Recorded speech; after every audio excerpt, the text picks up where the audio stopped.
Substitution, 7-2 notes. One of our examples. Now, we have to substitute one thing for another, so that's all you end up doing. In this example here, what they do is they say, well, we're going to go through and substitute 3x for y every time we see it. So here in blue in the second line, you're going to see this particular example showing y highlighted in blue and then replaced with 3x.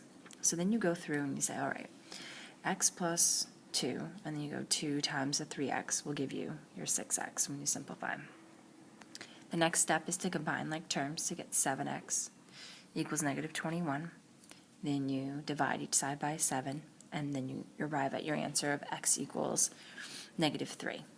In order for you to be complete with this problem, you have to then plug in your negative 3 in for your y and end up getting y equals negative 9. Let's go through a couple more examples. In this next example, all right, we have x equals 4y. So what I'm going to do is I'm going to go 4x, and instead of writing x, I'm going to actually replace it with 4y. Then I'm going to rewrite the second equation the same way, minus y equals 75. My next step is I'm going to multiply 4 times 4, which is 16, and then rewrite the rest of the problem. I'm then going to combine like terms. I know in front of that y is 1, so I'm going to have 15y equals 75. Divide each side by 15, and then y equals 5. We're half done with this particular problem. We need to then take our y equals 5 and plug it in to x equals 4y. So instead of writing y, you're going to write 5. So then we get our x value, which is 20. So in the end, our ordered pair is going to be 20, 5. Okay, next example. Again, we're going to use our substitution method. I'm then going to say, I'm going to plug in this 3x plus 2 in for y. So I'm going to get a new problem that states 6x minus 2 times 3x plus 2 equals negative 4.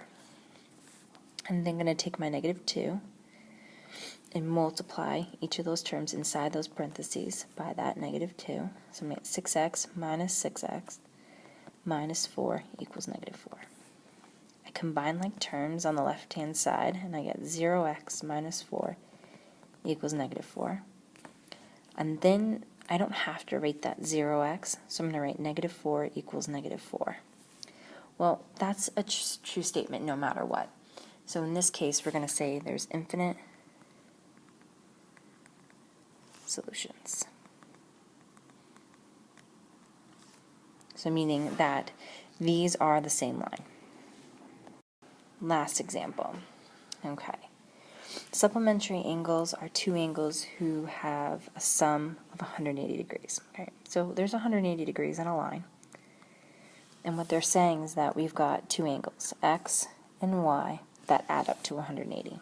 So I'm going to write that as my first equation. My next equation I'm going to write, because if I have two variables, I always have two equations to help me solve. I'm going to say angle x and y are supplementary, and the measure of angle x is 20 degrees more than y. So now I've got my system where I'm going to solve for x. So I'm going to plug in 20 plus y in for x, because I'm substituting x for that. And then I'm going to solve for y. So I'm going to have 20 plus 2y equals 180.